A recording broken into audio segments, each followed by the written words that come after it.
This is the Valley Today.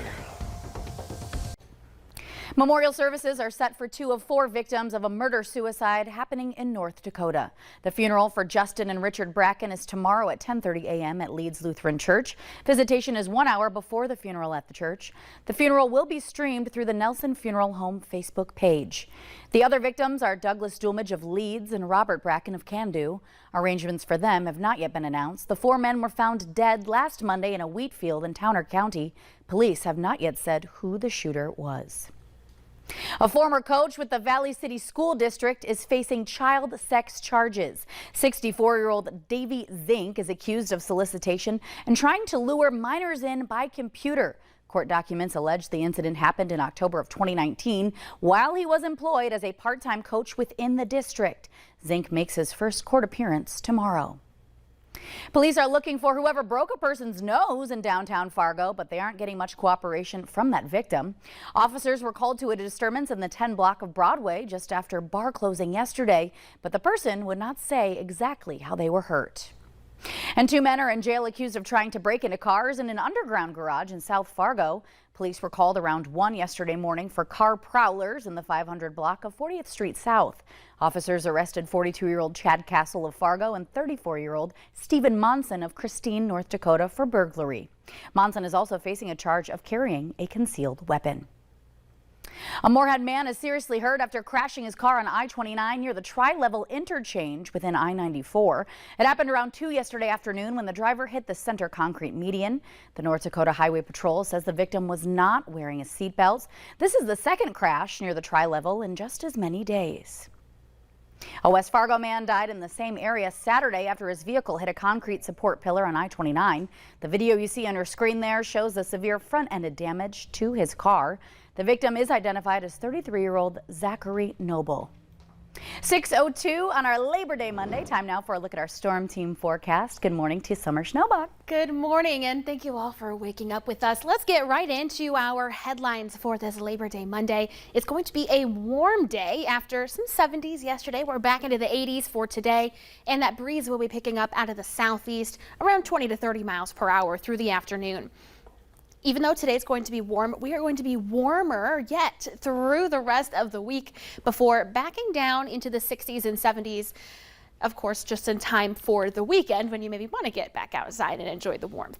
Temperatures right now, we're starting off our Monday seasonably warm. 59 degrees right now in Fargo. It's 57 in Grand Forks and Detroit Lakes, 61 at this hour in Jamestown, 51 in Bemidji. We're at 63 in Devil's Lake. Temperatures region-wide are primarily in the 50s and 60s, so off to a nice mild start. The coolest spot is Baudette, right at 50.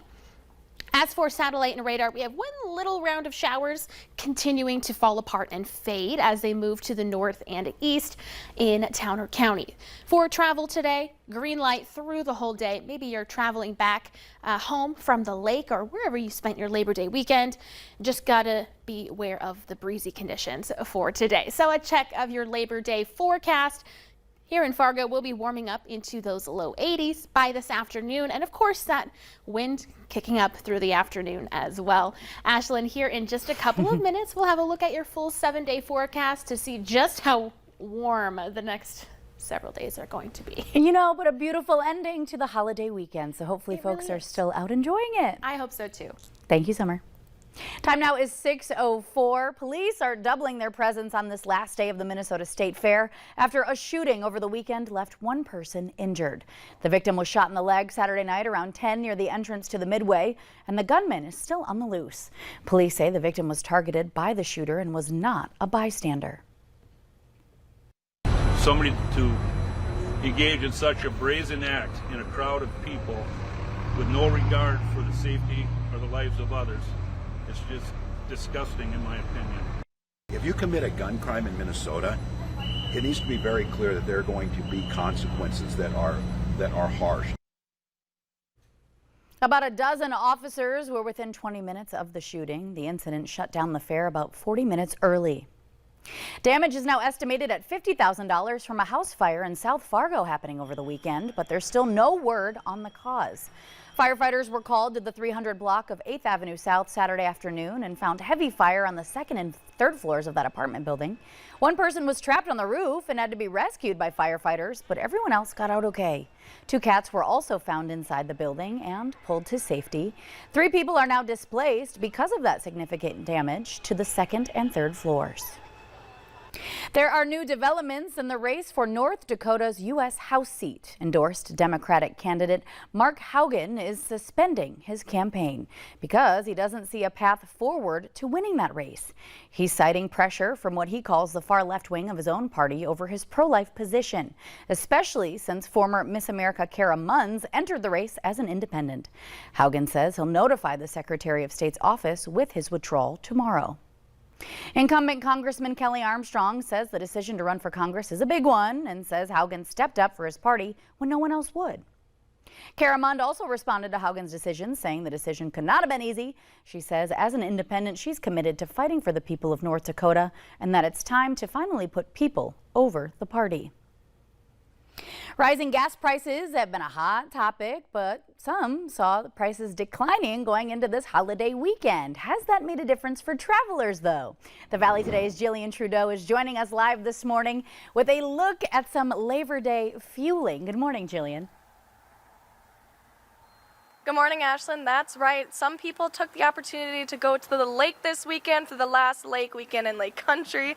So they might have noticed that the gas prices are slowly declining here in the nation. So the national average for the gas prices are sitting at $3.82, and that's compared to earlier this year, the 4th of July weekend, when it was sitting at $4.86. So that's a really, really nice change that we see there. But in North Dakota, we have an average of $3.73. I'm here at the Holiday Inn Moorhead, where they're sitting at $3.69. But the average for Minnesota is at $3.74. And that's compared to last year at Labor Day weekend. Minnesota was sitting at $3.03, and in North Dakota it was $3.06. So not to put a damper on your morning there, but hopefully we'll see that decline happen a little bit sooner than later, right? But just a month ago, North Dakota's average was at $4.11, so we have been seeing that decline. Hopefully it just continues on and everyone gets home safe this Labor Day weekend. All right, you know, a busy holiday weekend, lots of folks hitting the roadways. It'll be interesting to see all of those follow-up statistics of fueling. Thank you again. Jillian Trudeau is live. Still to come on the Valley today, dry weather and your 2022 Christmas tree. Less than perfect weather in some parts of the country could mean higher prices when you go to shop for your live tree this winter. We'll talk about that next. But up first, the weather to plan your day as we jump outside for a live look across our region. A breezy morning if you're waking up on this Labor Day, but those temperatures will be warming up. We'll be right back.